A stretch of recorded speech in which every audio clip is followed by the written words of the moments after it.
What's up, guys? Mark back here with another video, and it is in fact a Q&A, so if you guys are ready, let's just jump right in. Hey Mark, what is the best video editing software for PC? I want to start editing my videos, so I'm new at this. Thanks.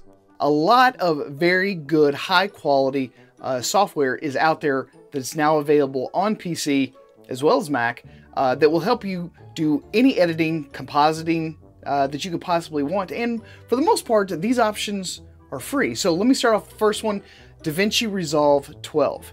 As most people know, that anyone that does any sort of high-level color grading to video footage, DaVinci Resolve 12 is probably one of the best options out there available today. So that one you can actually pick up. As long as you just use the software, you can download it for free right off of DaVinci's website, and it'll cost you absolutely nothing. I think you have to fill out a little form or something, but other than that, it's completely free. The second option is HitFilm 3 Express. I believe that's what it's called. HitFilm is kind of a lot of different things all in one. It's an editor, a compositor, a 3D modeler, and again, it's free. It does have a grow with you or build with you style model, so that if you get to a point in certain projects later on that you need a little bit of extra power, you can always bump up or buy things that you need, sort of a la carte.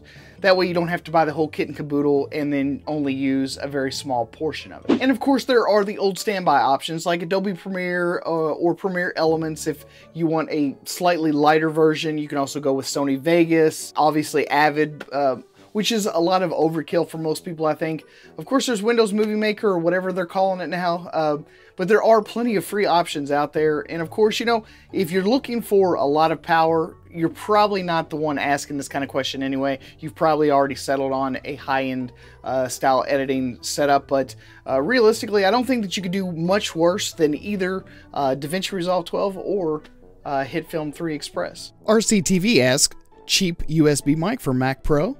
Well, there's actually a lot of different styles of USB microphones that you can use with your computer, whether it be PC or Mac. A few that I have personally used that I have found to be extremely good are the Samson Meteor mic. Of course, the Blue Yeti line of microphones is always a big and popular choice with a lot of podcasters or people that just want to do some simple voiceover work for their videos. I've recommended that one several times as well. And of course, the AT or Audio-Technica 2020 USB microphone is sort of an all-in-one package as well, much like the Blue Yeti microphones. And you're looking at similar specs as well, because you do have the plug-in for headphones and volume adjustments so that you can do real-time monitoring with those style microphones. So it is a good option. But if you were looking to go extremely cheap, then of course I did do a review on the Tonar USB microphone. I'll put a link to that review down in the description below for any of those people that are interested. Tyler's Tech asks, what got you hooked into doing YouTube? Hey, it's a good question.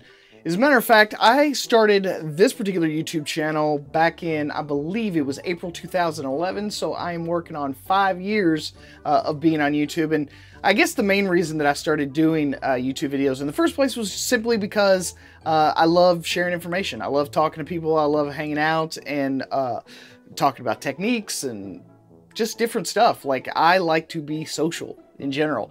And I thought that sharing my knowledge on YouTube one way or another was a good way to do that. So that was pretty much the only real motivation. And of course, I did used to do some talk radio, and I don't know, I was getting kind of sad a little bit. I was kind of missing doing some sort of thing that was both entertaining and educational or whatever. So it just kind of seemed like the most natural next step for me. Mohammed asks, I've now got a 50mm Sony lens from A6000, and I would love a lens that's a step up from the kit lens. Now, can you recommend to me another lens for my camera? Well, Mohammed, there are a lot of good choices out there. It really is going to depend on your budget and what you in particular are looking to get out of your camera. So a 50mm Prime 1.8 is a really good starting lens for most people. Of course, you could always go with a little bit wider. You go with a 35mm, which Sony has. You can go with a longer angle, or you could maybe graduate to a zoom so that you have a nice solid prime, and then maybe go with the 18-105G lens so that you got some range. It's really hard because you didn't really give me any specifics as far as like what you're looking to shoot, whether it be landscape or portraits or children or things that are fast or stuff that's going to be in low light. So a lot of your lens decisions are going to be based on what you are intending to shoot. But if you're looking for just a good general all-purpose lens, I really don't think that for the money you can go wrong with the Sony 18-105G lens. I just think that for its price and for its capabilities, it's just a really, really great all-around zoom. Zongzi asks, gay? Not usually, but it all depends on how much I've had to drink. So there you have it, and there you go, folks. Hope you guys enjoyed this episode, and if you did, thumbs up. It's always appreciated. It lets me know that you enjoyed it. Subscribe to the channel if you dig this kind of content and you'd like to see some more, and also share it on the internet with your friends if you're feeling extra super duper kind to me. At any rate, guys, thanks again for stopping here at the Photo Video Show. I'm your host, Mark Puckett, and I'll see you guys again on the next one. Peace.